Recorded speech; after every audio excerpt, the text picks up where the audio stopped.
Okay. Looks like we're getting started right on time today. So that's exciting. Let us officially, I forget the verbiage now. It's been so long since we had a meeting. Let's officially start the meeting.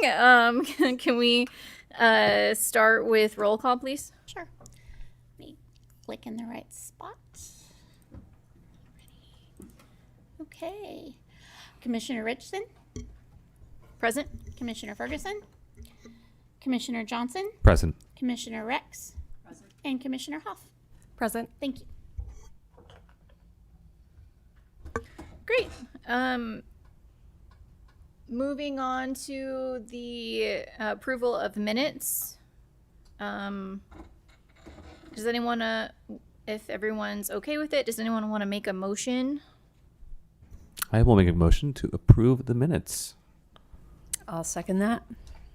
Great. Moved and seconded. All those in favor say aye. Aye. Aye. All those opposed? Motion carries. And there is no old business, but we do have some guests today. So we're going to go ahead and bump them up on the agenda from the reports and communications. So let's get started with the fishing ad hoc group item, E1. I'm told that our guests are Kristen Kenyon and Michael Kraft. So thanks for joining us. I know that the rises, but if you can hear me and they can hear me on my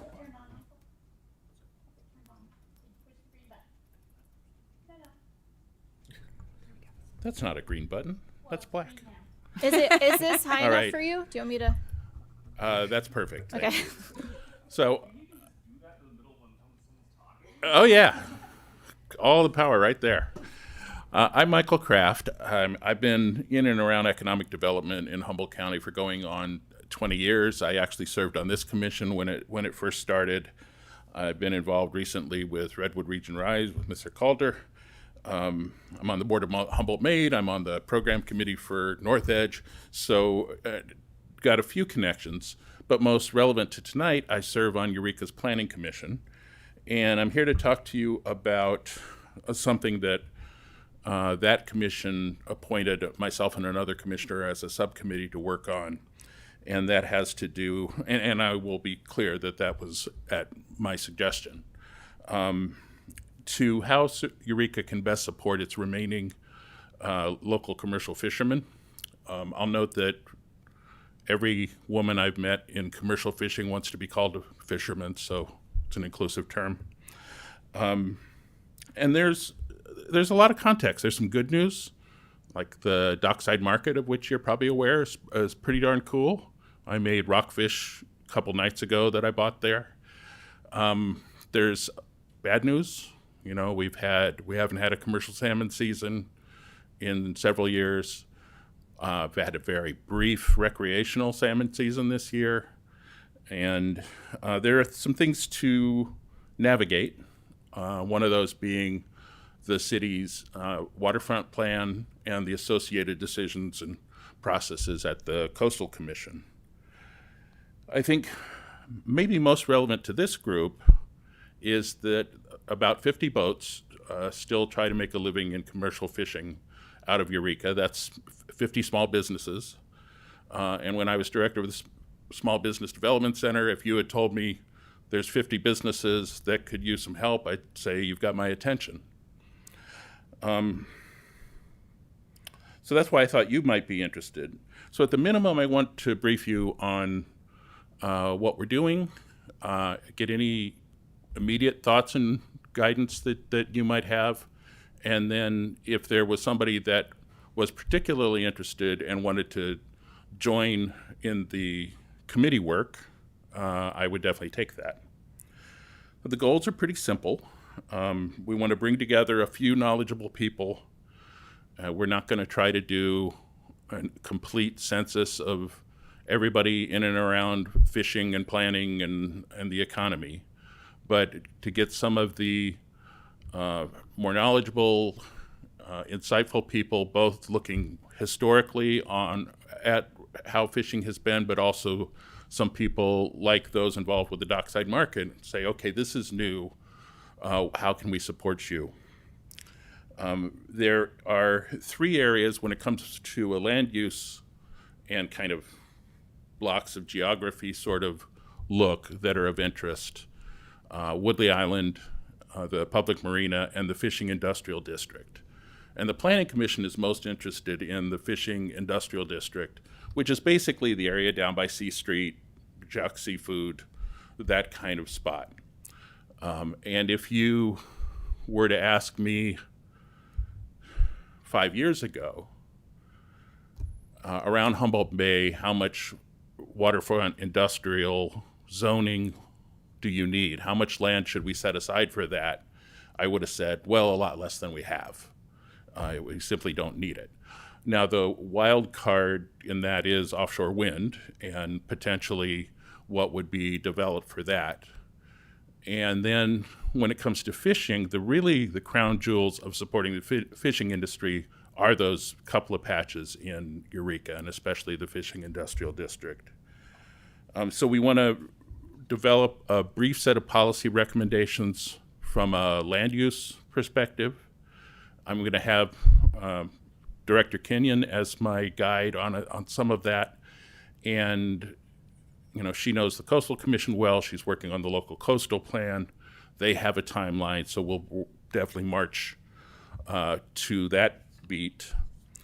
We want to, in addition to those planning things, we want to get a short infrastructure list, kind of a wish list. So something that makes some priorities to support commercial fishing for mitigation funds. If you have questions about that, I'm happy to answer, and potentially other kinds of funding, but particularly because we do see the potential with offshore wind development of mitigation funds. We want to capture other good ideas we hear. We won't only hear stuff that go to land use and we need an ice plant, that kind of thing. So those might be things where the Economic Development Commission would be interested. It's a solid, blue economy part of the deal. And then just either, complete the project at least by year's end and in time to be relevant to that Coastal Commission decision making. So I'll likely spearhead the effort, and it's not clear whether there's going to be a little leadership group and then kind of a bigger group that we're interviewing and asking questions of and learning from, or if that might just be me. I have done this kind of research in the past.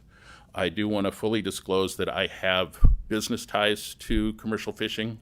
I have an association client in my consulting business. So, in a small town, sometimes you have to take yourself out of a decision because you have a conflict, and sometimes you just name it. It says, my conflict is named Swan. She's sitting right there. I acknowledge her. I am committed to full transparency and, writing down what we hear. So with that, those are the asks. Do you have any immediate feedback? Would any of you want to be involved going forward? And I thank you for your time. And obviously happy to answer questions. Director Kenyon is also available to answer questions. Thank you. Before we, does anyone have any comments or questions? Did Director Kenyon want to speak, or be just available? Okay. Did anyone have any? Not immediately, no, but because if I started, it'd be a whole conversation, but it's very interesting. I don't know. Actually, well, fine. I'll say one thing really quickly. Have you all been in contact with the folks down in Noyo Harbor? Yeah. Excellent. Yeah. Yeah. And the Salmon Trollers Association out of Noyo Harbor is one of the members of the association that I mentioned that I have a client with. I'm aware of the funding they got through RISE, via RISE, and I know their harbor master and some of the fishermen down there. I actually have a separate project where I'm going to be doing for those other harbors north of San Francisco, a tiny version of this, which is that infrastructure list. Yeah, well, that's it. I mean, particularly for me, like looking at it from a regional perspective, that's the exciting thing. Obviously, like we're going to have a lot of unique needs in every area, Eureka Harbor included. But I think that if we also are looking at leveraging a regional approach for all of those harbors north of San Francisco, then that unlocks a lot of doors and also allows a lot of sharing of best practices. Yeah. So let me, because you asked about the regional part, I'll say a couple of things. There was a really exhaustive study done in 2010 of the harbors north of San Francisco, with the exception of Shelter Cove. And I'm going to do updates in all of those harbors plus Shelter Cove. And I have a colleague who is doing San Francisco.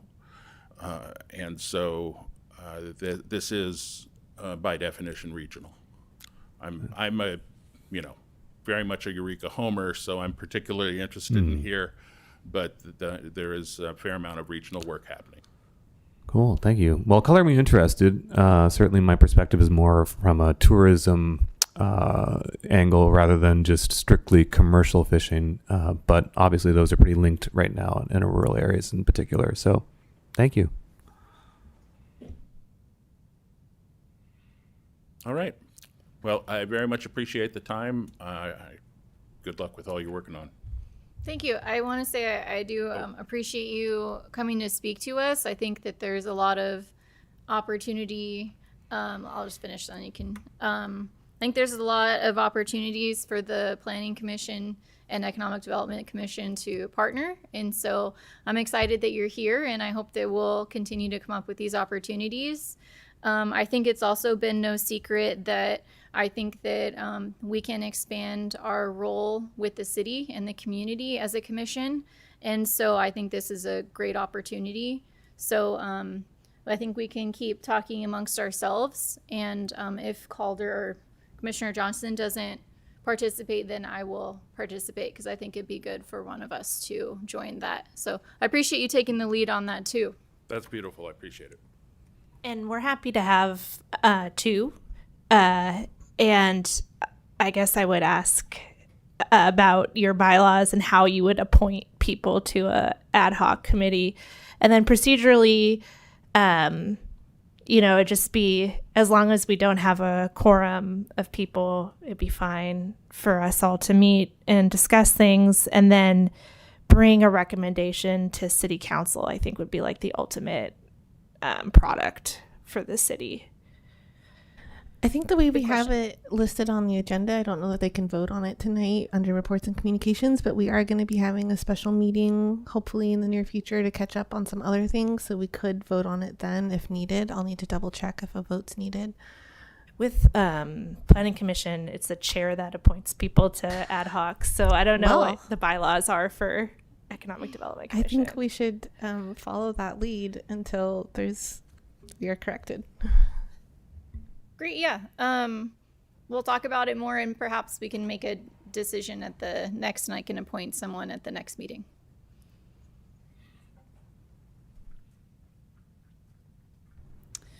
Great, good conversations. Moving on, we have more guests, very exciting. So we're gonna jump again to a different, oh wait, did I have to open, I always forget, do I have to open that to the public? Okay, great. So moving forward, we're jumping over to participatory budgeting under new business, D1. We have a guest here, Susan Ross, oh my gosh, Mantle? Suzanne Ross Mantle.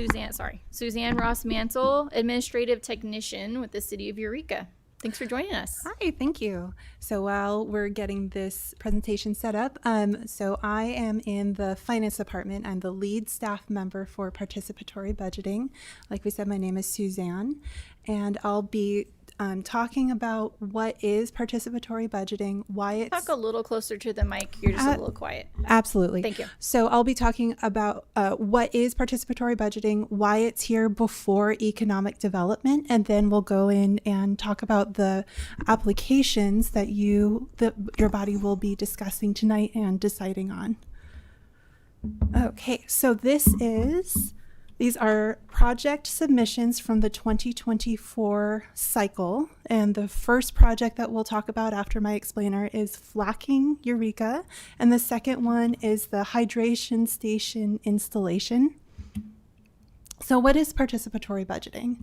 It's a community process, a community engagement process that was developed in Brazil in the 1980s as a way of bringing community members into government and giving people from the government that, essentially rules over the community a say in what's happening.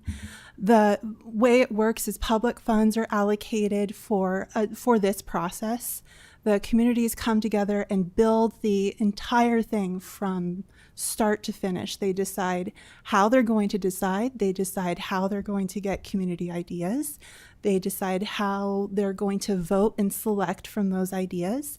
And then ultimately they'll decide what they're going to use those funds are. So part of this is empowering people in the community to directly spend funds. And another part of it is to educate how the public process works, because you do have to follow public process laws or processes. These submissions that we'll see are for funds allocated for the 2024 cycle. And the way it works here is residents from each voter ward will hold community meetings to choose projects, or they'll submit applications directly to the city that will go before Economic Development Commission, you folks, to decide. And so why is Economic Development Commission involved at all? So this is a new program. This is our second cycle, and we're still I describe it as getting our sea legs. We're still kind of in the first pancake process of finding out what works for our community, what works for community engagement, and asking people to take part in what is a very intensive process. Council selected Economic Development Commission to be the body to approve these submissions. And the submissions, when they come to you, they will have been vetted to determine that they fit within guidelines. And I'll talk about that in just a moment, and that they're feasible. It is possible to implement these ideas. When this program is operating ideally, it should be so easy, because the staff will have gone through and looked at everything and been able to determine, yes, these are feasible. Yes, this falls within the guidelines. Yes, this is appropriate. We can build it out so it's realistic and present it to you. And Eureka Development Commission, in this role here, you serve as a stand-in for the ward residents, deciding, yes, we want to approve these. And what this does is, while we're in kind of this learning part, while we're learning how to really make this an effective program within the community, we're not holding up funds. We're not holding these funds that were allocated in 2024 and not distributing them into the community. Having this individual application process allows for community members who say, hey, I have an idea, but I don't really have the ability to host a whole community-wide or voter ward-wide event to do this whole process, but I have a project that I think would benefit the community. So it makes those funds accessible. Okay, so the funding requirements. There are funding requirements and limits. So the eligibility is, it has to be a public good. It has to be a one-time expenditure. It has to be within city limits. And it has to reflect the vision and values of the city of Eureka. And when we built this cycle, this application process, we looked to the vision statement from the city of Eureka strategic visioning. There is going to be a new strategic visioning come up, so we'll align that with that one. But for this application here, the strategic vision is Eureka, a historic city embracing the future while honoring its natural ancestral heritage, where safety, inclusivity, sustainability, and innovation converge to create a vibrant and thriving community for all. And this past cycle, City Council allocated $15,000 to each of the 5 voting wards for this current cycle. So what have we done before? The first cycle, funded street murals, pedestrian safety equipment, utility and rental assistance programs. And in the 2024 cycle, council approved an individual application for the Eureka Theater and funded a student participatory budgeting program with the Youth Council program. And these new submissions, application process, I have seen more community interest when we started opening these up. So I'm very hopeful for the future. And the project submissions for you to review tonight are from the 1st Ward and the 4th Ward, and I'll go through that. And then before I move on here, does anyone have any questions about participatory budgeting? Can I ask, I apologize, I didn't see the council meeting where the council approved this separate kind of submission process. So I apologize if you've already gone over this, but I'm interested in the challenges that were experienced with the community meetings for participatory budgeting. This went before the first April meeting. I believe it was around the 4th. And the challenges that we've had is when we started the first call out, we had a lot of people immediately say, oh, I'm interested. And because the process took time, people had things come up, they weren't able to join, or when they went through the training of what it meant to be like the leader for these for this process, when they learned what kind of job it was, they said, oh my gosh, I can't possibly do that. I did try to, in the application process, lay out exactly like if you're signing up to be what's called the delegate or the leader, you are going to be leading this, you're going to be doing all this. But I'm sure as anyone knows, if you've ever worked with people and printed material, it's difficult to get you have to say it so many times in so many different ways. And like I said, we're kind of learning our sea legs of how do we engage this? And I have had conversations with folks from Richmond, Virginia, reached out to me to talk about our participatory budgeting process. And they said that they're also kind of seeing that same difficulty getting the community involved, where they have a larger community base. So if you have a small percentage of people who are interested and available and want to make it happen, you may have enough people to make it go. But if we have the same percentage of people in our smaller, population, that may not be enough people to make it go. So we're working out how do we make this happen with our resources and availability of people who are interested. Do you think that you'll make adjustments to the process in the future? Or are you guys looking at how to change it, or are you just expecting that as people learn more about this process that more will participate? There will be changes to how that happens. We're still discussing and thinking about that when we have that new cycle and when we're closer to that cycle, I can't say what will happen in the future, but I would expect that to come around the budget mid-year. But that's just what I believe, and I always caveat anything that I say. I could be completely wrong, but ideally we won't have anything come before the Development Commission. If the program is operating the way that we want it to, we won't have a need for a stand-in for the community. There will be, I have one more project that we're working with that may come before you, but I'm crossing my fingers that after that I won't have to see you guys again for this specific thing, as lovely as you are.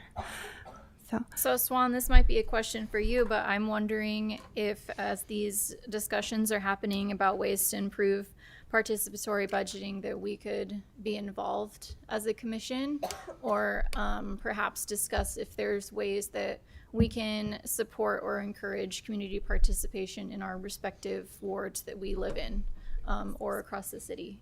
I think as much as the goal is to not see you again in the idea of the individual submissions, I actually do think that this is a very appropriate project for us to be talking about. I appreciate you bringing it to us, and I would love for us to be more involved as you guys are having these conversations, if that's possible. I'm sure that there are ways. And did anyone have any other questions for this before we're ready to move on to the projects? Okay. All right, so the first project we'll talk about tonight is Flacking Eureka Sidewalk Repair with Mosaic. And I will have a section for questions after, and the applicant is available on Zoom for questions when we get to that point. So this is for a project in the first ward, Ward 1. And this is from our searchable ward map if anyone is interested about finding out where they are in Eureka. This is very similar to our GIS map, only it has one layer. So you don't have to fight with a computer to find out the information. You just put in an address and it pops up. And that's at eurekaca.gov/ward map. So Ward 1 is bordered by Humboldt Bay to the west and north, C Street to the east, and it has one little jog out at like Williams, I think. And then stair steps along West Boone, Union, Summer, Crichton, Fairfield, West Harrison, and down across the Bayshore Mall, and then along Truesdale. And the project sites for this project must be within Ward 1. There's no specific site that it's located at, and we'll see why. So Flacking Eureka, it's based on mosaic installations by the anonymous artist MMM from Lyon, France. And they're installations that they've put in across Europe and recently in Chicago and Bloomington, Illinois. And that's mosaics repairing issues in sidewalks. It comes from the French word for puddle, flack, and the concept of this is to bring beauty to a space through repair, which is very similar to kintsugi or what's called visible mending, if anyone ever's worked with that, with using embroidery or patches in a way to make the mends visible in textiles. And this project is proposed by local artist and muralist Mur de Silva. The individual project submissions, when they're sent in, they're reviewed by the relevant departments. And this has been reviewed by the engineering department. And engineering has determined that certain sites and uses of specific tiles and finishes will allow for this to meet our standards for sidewalks. And the city attorney is the city attorney's office is finalizing an agreement for property owners. In the city of Eureka, property owners are responsible for the sidewalks. And so because it's property owner responsibility, we want to have an agreement between the artist and the property owner, agreement for the property owner to know exactly what they're walking into, that this is something that they're financially responsible for. And we're basing that off of the existing street tree agreement. So we already have a program that's very, very similar to this kind of public beautification within someone's property. Staff recommends this. When I brought this forward to engineering department, it was like a, yes, let's do this. We can immediately do this. And so if the project is approved, there's already a list of sites, but we'll go through and specifically select sites for mosaics, and engineering staff will advise on those specific sites if there's any preparation that they'll need to see, or if there's anything to make that would preclude that from being included in the sites. Because we want to make sure that we're following all of our ADA guidelines, that we're not impeding curb cuts. And the artist is also looking for where are these sites going to be and if there's any vehicle traffic, and to make sure that we choose places where they'll be, they won't be used up more quickly. Sorry, my words are all gone. It's the end of the workday. The flacking agreement will be finalized and prepped for each property owner. And then the artist will procure approved supplies and tools, and then the mosaic installation can begin. And we are available if anyone has questions. Oh, yes. And the artist, Mur de Silva, is on the Zoom here with us. All right, quick. No one can say anything mean. All right. Sorry, no joke. Hi, Merrick. Well, I guess I have one question here or two. I mean, certainly deeply enthusiastic about this project for a number of levels. Obviously, being related to the arts is up my alley, but also, I mean, this is it seems to me like an excellent example of an innovative solution to a pre-existing problem that that treats it in a way that is like I said, innovative, unique, and very fitting with the character of the city. So I guess one of my questions too, particularly since engineering is so behind it, which is great because obviously like it's not really a sustainable solution if they're not. Is there some potential? Of course, we would see like for this to be viewed as a pilot program because gods know that, I mean, we're never going to run out of sidewalks in need of repair. Once we have that agreement in place, I don't see any reason why that couldn't be, this couldn't happen in other places. We wouldn't be able to use the funding for anything outside of the first ward. So if there are other funding or there could be ways to explore to do this in the future. I was going to ask about how you said that the sites have already been determined. Is that something that who determined these sites? How are they found? So that the artist went through and selected like a whole list of sites to say like, here's one I think would work. Here's what I think would work. Here's what I think would work. And the engineering department went through and said, oh yeah, there's a whole bunch in here that will be appropriate for this. So if this is approved, what they'll do is they'll look through and look at the I think it'll come out to about 8 to 10 sites that we can fund with this amount and go through and select the ones there.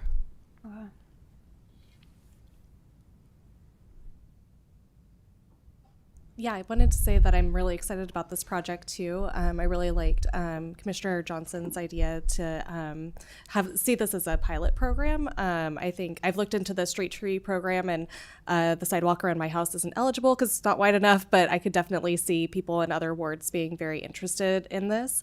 And the street tree program, I believe the property owners pay for the trees. So I could see, I mean, if there was interest in that, that would be like really neat, and I would sign up by that. I think so. I think the thoughts are that this could have a life beyond just this project. And then I did want to say that part of the selection process is that the artist will be going around and door knocking to talk to people and find property owners. So it's not going to be, hey, here's an agreement, sign this, let's go. It's going to be a conversation before we get there.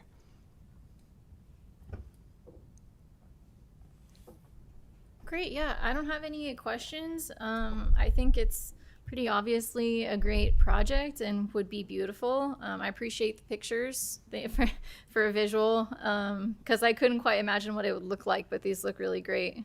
I wanted to thank the artist for joining us for questions, but I think we all think it's great. So does anyone want to make a recommend? Do we wait until the end? Oh, there's more? Oh, there's more. I have another. That's the first project, and I have another project, and then I'll have a recommended motion when we get to after that one. Okay. Wasn't sure if we had to do each project. Okay. I appreciate it. Thank you. All right. So now we're on to the Cooper Gulch Park Hydration Station. I've been calling this to myself the Hydration Station Installation Application. And we have the Lucky Sympathong who suggested this, who brought this forward. He's here to answer questions also. And Robin Prasker from Community Services is also on Zoom and can answer questions after the presentation here. Okay, so this was submitted by community member Lucky for Ward 4 funding. Ward 4 extends, it looks like the biggest one on the map, but that's because it covers so much of Humboldt Bay. So it extends into Humboldt Bay in the north and to Indianola Cutoff in the east. And the majority of Ward 4 is bordered by Harrison Avenue to the east and goes along Hemlock Streets to the south. And then borders Ward 3 on N, O, and P streets and along Del Norte and jumps all over those there. And then on the south, and then the north borders Ward 5 along a whole bunch of streets, and ultimately up to Myrtle Avenue and R Street and 299. And Cooper Gulch is located at 1720 10th Street off Myrtle Avenue near 7th Street in Northwest Ward 4. So the hydration station installation project, like I said, came from Lucky, who's a frequent user of the Eureka Skate Park. Cooper Gulch Park is on a list of park facilities within Eureka that has been identified as needing upgrades. Community Services has, in the process of seeking upgrades, seeking funding, has developed a conceptual design plan for the park, but has not been selected for grant funding so far. A full park renovation is contingent on significant funding and may take a long time to complete. And installing an upgrade to the existing water fountain can be done quickly with a relatively small budget and immediately benefit the community.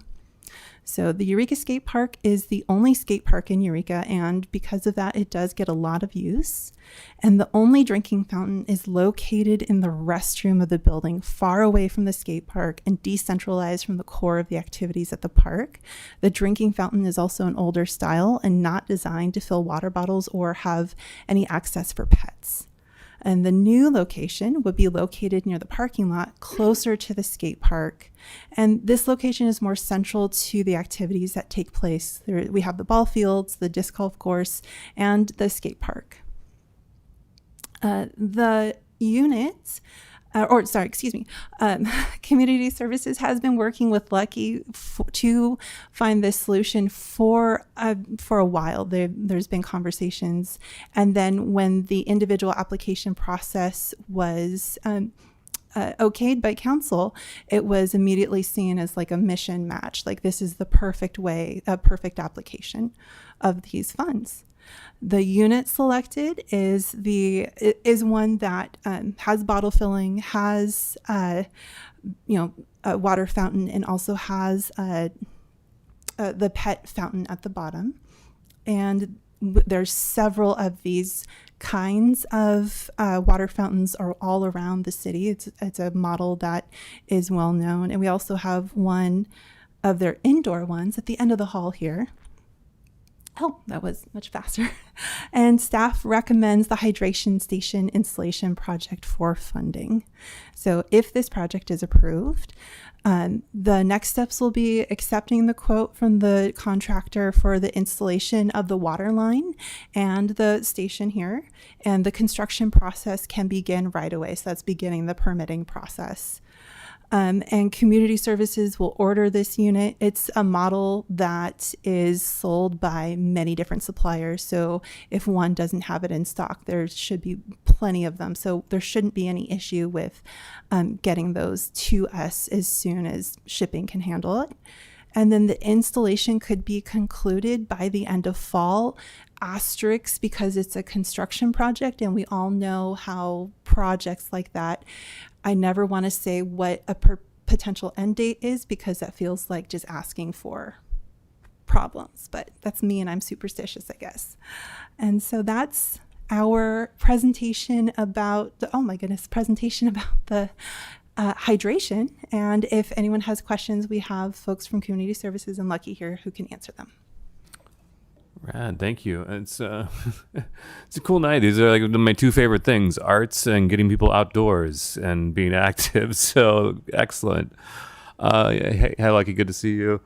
Yeah, I mean, I think this is also getting great. I think it's getting people outdoors and being active is incredibly important, and anything that makes that easier for people is so important, particularly in a place like the Cooper Gulch, which I mean is a very high use and has a lot of neighborhoods there with families and people who really rely upon those facilities. And I think also, as was noted here by Community Services, this is an excellent example of something that I'm really fond of, which is like, okay, we may need to raise tens of millions of dollars to do the whole thing that we want to do, but like, what are some immediate needs that we can address right now with the resources that we actually have? Like, how can we get started doing something? And I like that approach a lot. And I also really like dogs, so I'm glad that that's being covered in this plan here. So anyway, 10 out of 10. I like water and hydration, so I think it's an excellent idea.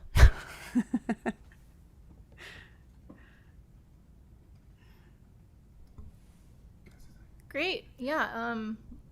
Lucky, thank you for being available. And thank both of the project suggestors, for lack of a better word, for putting these in. I think that these will both of these applications will benefit a large part of the community. And I also agree, like, hydration is essential, especially when people are getting a lot of exercise skating. Like, you got to have water. So I think it'll be a great benefit in addition to the sidewalk mosaics. So it's exciting. Yes, and I believe Lucky did want to say something. Oh, please.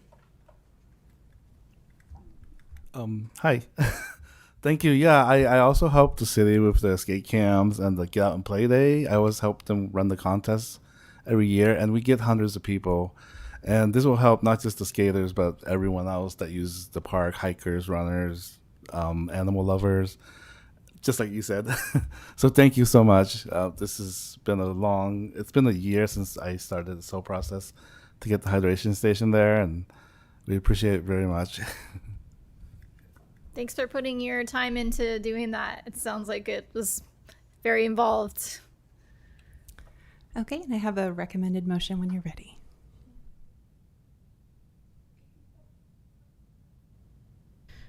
Great. So with that, we're going to open it up for public comment before we make our motion.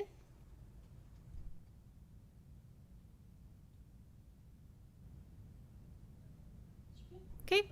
Seeing none, bringing it back, closing public comment, bringing it back to the commission. Does anyone want to make the motion? Can we see the recommended motion again?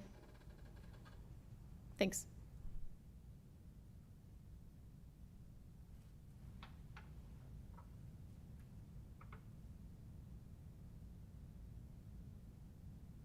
Anyone want to make a motion? I'll make the motion to approve the projects as proposed. Do I need to read all of that? And award $5,000 for Flacking in Ward 1 and $15,000 for Cooper Gulch Park Hydration Station in Ward 4. Second. Great. Moved and seconded. All those in favor say aye. Aye. Aye. All those opposed? Motion carries. Very exciting. Thank you, guys. We're looking forward to seeing how those projects turn out. Hopefully we'll see some pictures. I did have one question before you go.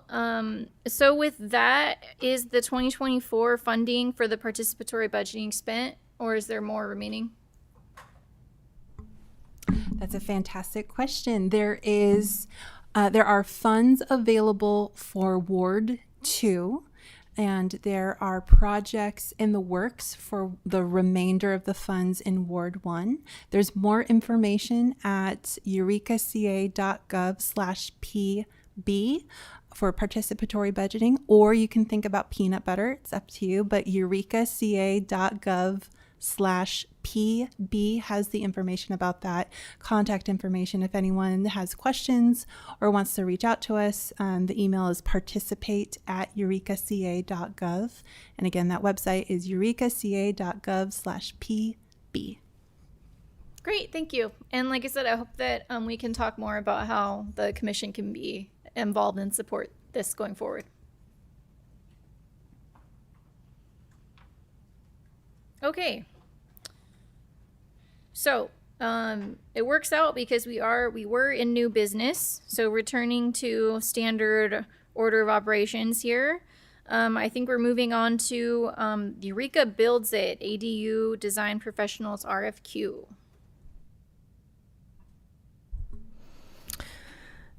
All right. So we have had the Eureka Builds It program come before the commission before. We've talked about the framework for it. This is our program that we're designing to help homeowners build accessory dwelling units in Eureka. So some background. we have lots of different strategies that we're using to approach housing in Eureka. We could talk about that for hours. All the information for that, you can find it on the development services page of the website. It has the housing element. It has all of our housing workshops. It has all the information about the strategies we're doing regarding housing. Specifically, though, tonight we're going to be talking about a piece of the program we're putting together for specifically for accessory dwelling units. So in all of our housing strategies, one of our strategies is to help homeowners build accessory dwelling units. There's over 6,000 single family homes in Eureka. All of them could have an accessory dwelling unit. I think the last time we checked, only 5% did. And when we've chatted with homeowners, it's a little bit overwhelming of a process. And so we're trying to do what we can to lower the barriers and hold people's hand through it. So there's the bigger program that we're putting together, which has 4 different phases. The first phase is our site analysis and our financial capacity. Our second phase is design and permitting, and then third phase is construction, and then fourth phase is permanent financing. So tonight, we're specifically, of all the phases and of all the program, we're just talking about one part of the design part of this program. So our goal for this RFQ is we want to establish a pre-approved list of designers that homeowners can pick from. So when we're thinking about homeowners building an ADU, the risks that we see is if they don't have quality plans that can really make a project stumble, or if their contractor isn't the right fit. So to try to help with these risks, we're focused right now on giving them a list of design professionals that we have confidence in. So that's the whole point of this RFQ right now. So in the RFQ, there's details or request for qualifications. There's details about the scope of what we're looking for, the qualifications we're looking for. Those both came from our building department staff and our planning department staff, who really have expertise in what helps a project succeed or fail. People will be put on our list for 2 years, and then we will continue to do this as needed to add additional people to the list. There's also requirements as far as what type of insurance they need to carry, what type of licenses they need to have, and then the homeowners can select from this list. So we're going to be putting together a selection committee. The selection committee is going to be staff that have experience in this. So it'll be staff from our building department, our planning department, our engineering department. And then in the RFQ, we talk about the different proposal requirements. So we're really looking for experience with accessory dwelling units, and then capacity to get it done in a timely fashion. Our timeline, we'd like to release this RFQ on Friday, assuming that if you guys approve it, and then we would wrap it up by the end of the month. If we release this, then we'll do a press release, we'll put it on our website, we'll do our social media push, and then we're also going to do some more targeted outreach. We'll be going through our building permit records for all the ADUs built over the past couple years and reach out to those designers specifically, encouraging them to apply. And then we'll also share it with the Humboldt Builders Exchange for them to share with their network. So I have some suggested motion language for you. If you guys approve it, we would release it on Friday, and then the bigger complete program will come back before EDC when we get the rest of it all together. So this is just one piece of the bigger program. I'm happy to answer any questions.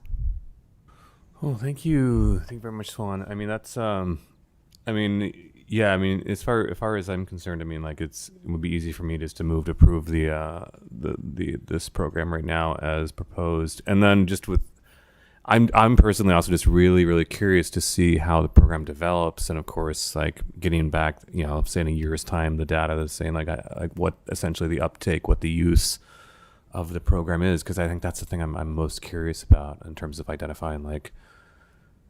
It's great that this program is going to be removing a lot of obstacles for some homeowners to build ADUs, but then like, will that also potentially surface other obstacles for other homeowners who might be like, wow, gosh, I would still really love to build an ADU on my unit, but this I'm still not there yet, and what those next steps would look like. So Similar to the participatory budgeting, we are doing the first pancake right now. Yep, exactly. And what's exciting is that the city of Arcata is also at the same point with us. So we're trying to develop our programs to match each other so that regionally it makes sense for the bankers and lenders, and everybody can approach this the same way. And then the county is also interested.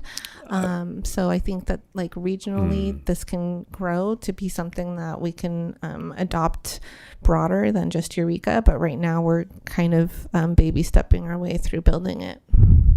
I'm really excited to hear that, because I think that's one of those things where, if there can be an actual county or even better regional approach to this, like getting to those unincorporated areas, because we all struggle with that, particularly in rural parts of the state where it's like, whoops, okay, we crossed over that boundary line, and now like everything's different with zero support. So yeah, excellent. That's very exciting. Is this just limited? It's not limited just to the city of Eureka, is it? Eureka builds it, or is it the whole? Right now it would be greater? limited to within city limits, the Okay. program. Okay. Because, so part of this program will also be not only holding people's hand through building, but also offering them financing. So we have different pots of money for that. And so we have also different obligations for the different pots of money. So that'll come back to the commission in more detail with the whole program as a whole. Okay.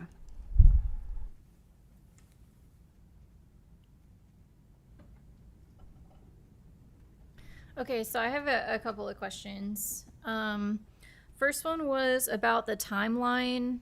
It seems a little tight between releasing the RFQ and then asking for proposal submissions. It looks like 2 weeks. Was that intentional because you need to get it done by the end of August? No, and in hindsight, I think you're correct. I think that is pretty tight. We could extend it. That's good feedback. Yeah, I think we were just trying to get it done, but you're right. I think it'd be good to have at least 30 days just to give companies time to submit. Okay. My next question is, forgive me, I've never built a house. I don't know anything about the process really, except I've done a little bit of, research, daydreaming about eventually building a house. And I've looked at quite a few kind of websites and companies that have plans that you can buy online. And some of them even claim to make sure that the plans follow your local regulations as a part of the service. Is there any consideration to including one or more of those kinds of companies or websites? Sure. We considered that route when we were first getting started. When researching other jurisdictions, that seems like a common thing that's offered is kind of pre-designed plans. When talking with those jurisdictions, it doesn't sound like that, when it actually comes to doing this in practice, that those are used. Every site does need some changes to make it work. And so this just felt like it's such a small amount of the cost of the bigger project that having custom designed plans felt more realistic to set homeowners up for success. So that's why we went this direction. I think if somebody had a set of plans, like a package set of plans, I think they would still need a designer, even if it's the contractor who's a drafter, and they can apply too, to just make it specific to their site. And when they're going through the permitting process, they're going to need to submit plans that show like the site plan of where those package plans, like how it's going to be on their property. So one way or another, they are going to need a designer. So I think they could get there even if they bought packaged plans. But I think going this route will be more useful actually in practice. Great. Yeah, I think if there were any homeowners that are like me, maybe there could be some kind of informational FAQ or memo thing included, if that's possible. The last question I have was, I checked the City of Eureka website, and there's like a pre-approved plans page with nothing on it. Was that an error, or is that in process? And will that be something that staff examine after this, like with discussing with the designers? That was probably put in when we were first talking about this, and we were going the route of pre-approved plans, and then we've kind of changed direction. So I think at this point it's an error, and we need to take that down.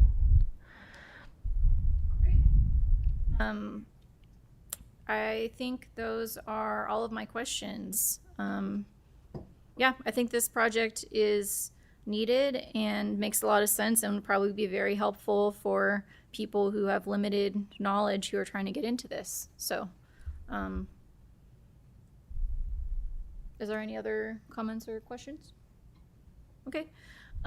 With regard to the change, when we make the recommendation, if the other commissioners agree with my suggestion, should we mention that in the language?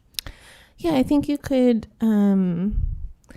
approve the program as presented with the modification to extend the deadline for 30 days for the proposal submission. And then I took notes on adding an FAQ page and removing the pre-approved plans page. Thanks. The commissioners, how do you guys feel about that? That makes sense to me. I mean, not to make, I mean, I hope that this a proposal like this wouldn't make the motion language any more complicated, but are you also capable of giving yourself kind of like the leeway of like, well, if we do the RFQ and we don't, so even after 30 days, say we don't get enough interest, or necessarily like, I mean, the level of interest or the right kind of applications we wanted, that you have the option to be like, okay, we're gonna redo that, because you know, I think it's important to like have the capacity to do it. You know, just make sure that's possible. Yeah, I think we would bring that back to the commission. So currently, and I think this is how we'll approach the contractor portion, is right now when somebody asks who they should use, we refer them to the Humboldt Builders Exchange.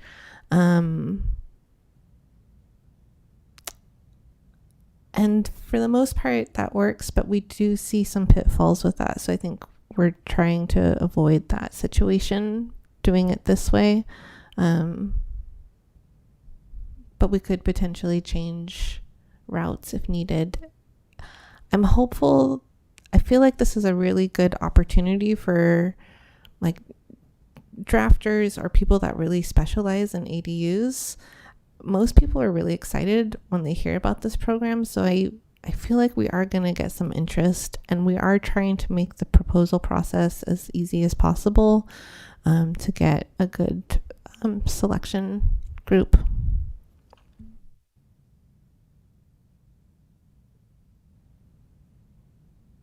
Great. Does anyone want to make a motion with the addendums that we discussed?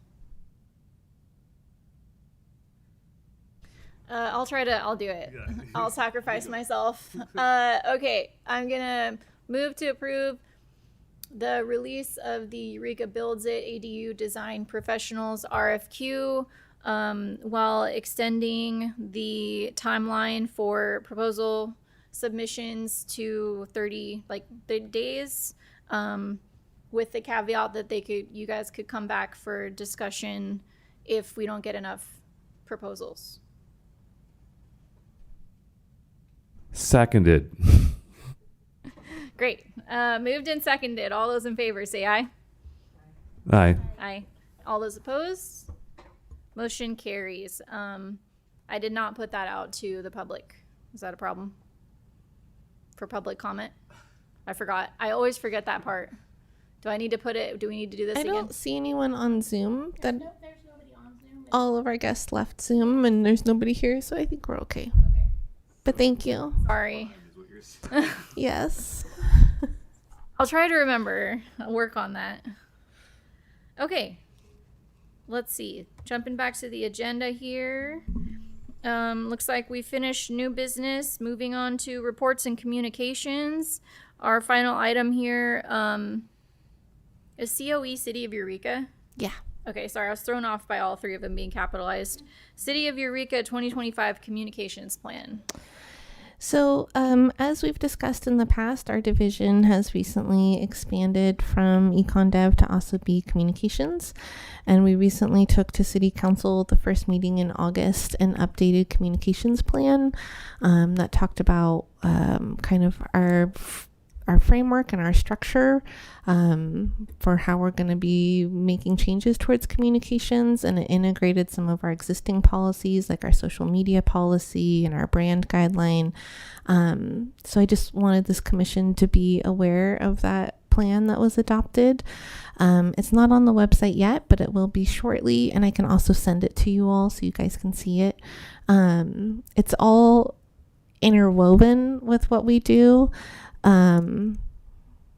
But City Council was really eager to get that approved, so it moved straight to City Council. But those kind of updates will be coming before this commission in the future. I just wanted you to know about it. Could you give some highlights? I know you just did the presentation, but just a few. Yeah. One thing that really stood out to me was how many Facebook pages the city has. So we currently operate 15 Facebook pages. And some of them are really appropriate. So Little Saplings Preschool is one of our Facebook pages, but it is the staff and the parents communicating about the kids. So that makes sense that there's that page.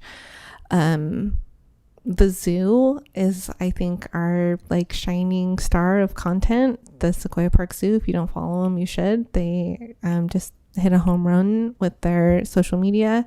That one makes sense. Eureka Police Department makes sense. They really communicate about emergencies, and it's a different tone. But as far as the rest, I think it really fractures and dilutes our messaging. People don't know who to follow or one place to go to get information about what's going on. So we're going to be working with the different departments to consolidate those pages and talk through each one and get it down to where we just have the one main city social media pages, and then we go from there. So that was one part of the plan. Talking about just kind of standards for all of our departments to use and the flow of information. So right now, for years, every department has been communicating on its own. And so now this is going to be unifying that and consolidating it, and then having a process as far as press releases, how those go out, things like that. So we just have a more unified, approachable, welcoming communication style that's also easily accessible for the community. Everybody knows where to get the important information, especially when it comes to crisis communications, like tsunamis.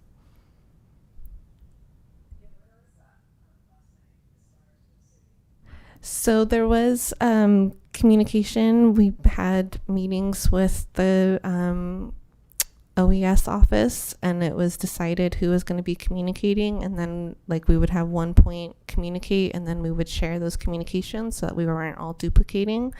There's a lot of crisis situations that aren't going to be surprises. Like we will likely have flooding, we will likely have tsunami drills, we will likely have earthquakes. So that's part of the communications plan, is having those scenarios planned ahead of time as far as who's communicating what and when, and then have that ready to go. We also just closed a project manager position for this. This person will be our primary communications person. And so we are going through the interview process for that, which is really exciting.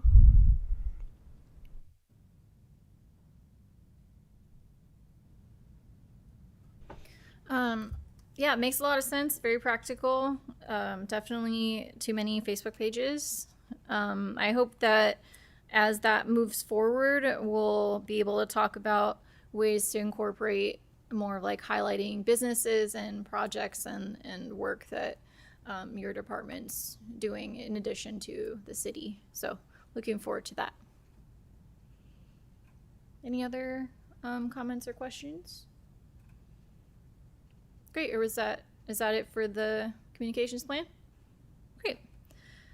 So finishing with reports and communications, moving on to oral communications. Does anyone want to share anything they've been up to the last few months, or that they're going to be doing, or any information that you think is relevant to our commission?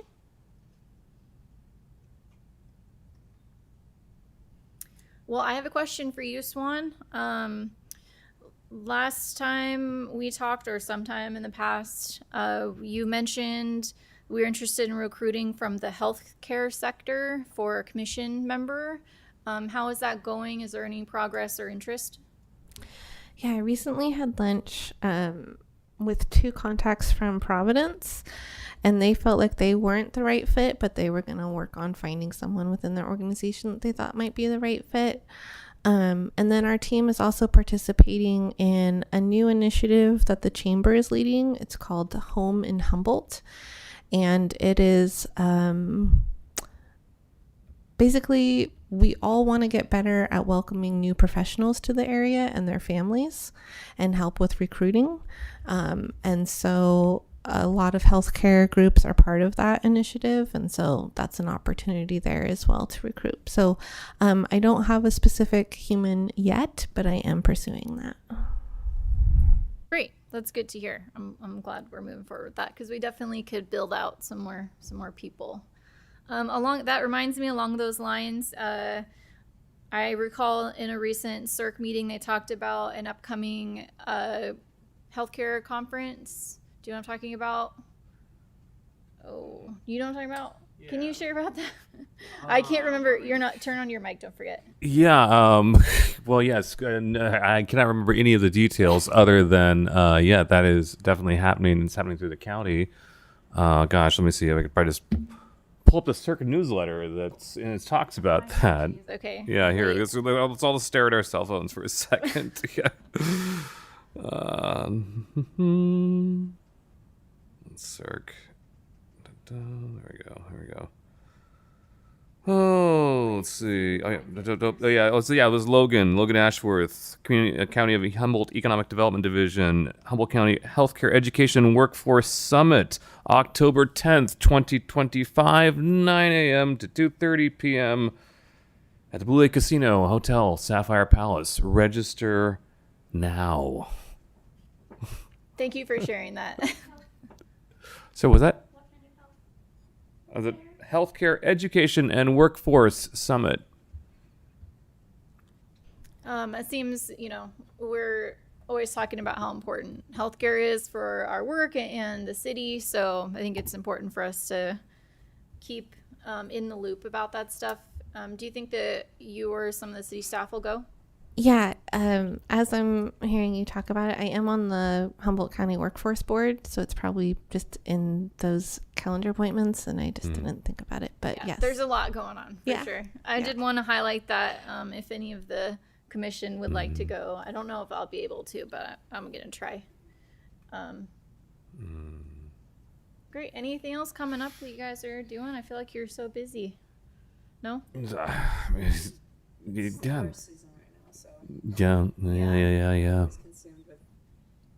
loving us and feeding us. So, it's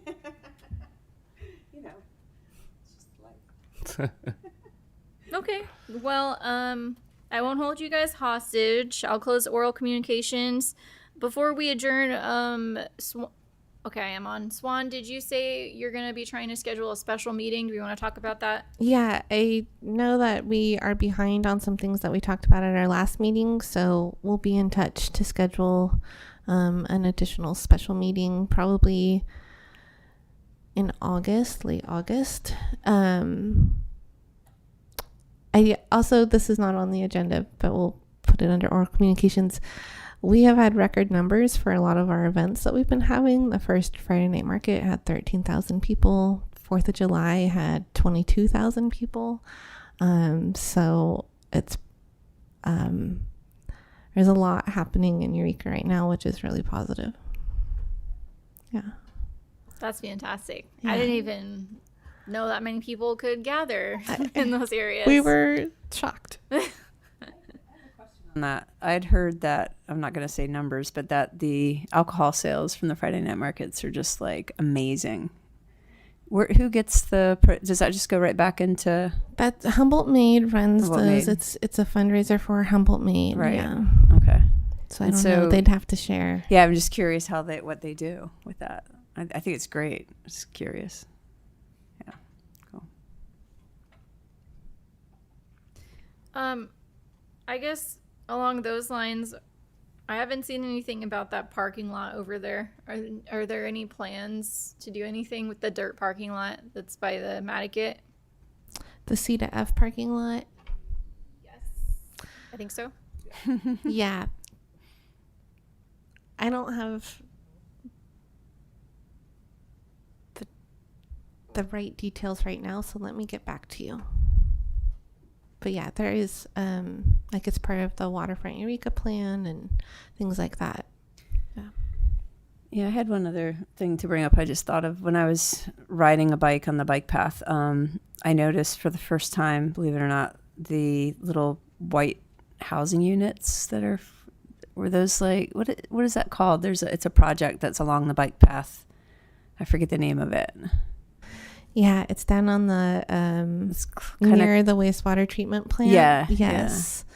That is recently opened housing that our Cape Uplift team is operating, and we could have them come and give a presentation about it. It's really exciting. Yeah, it's it looks been a great. long time. And I'm like, works. we need like 10-fold that, if not 20 or 30-fold. And like, how did they determine that site? And are they looking at more sites to expand it? Because I just feel like it's very simple, but it looked so. Obviously, there are people living in there because I saw bikes and things, but it looked really neat and tidy and just warm and welcoming. And I was really impressed. And they had like a little office that you could see the door was open to try to get people to come in and inquire about it. So, yeah, that is a project that has been in the works for years. When I was in the planning department, I was part of rezoning it when PG&E donated some trailers. So, and then there was, I think, a fire with the trailers. So it has been a project in the works. So I would love to have Jeff Davis come and tell the commission the story of that project, because it is really special. Yeah.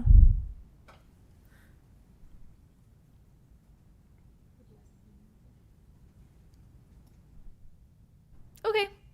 Great discussions. Thanks for getting our guest speakers and putting this together. And with that, we will adjourn.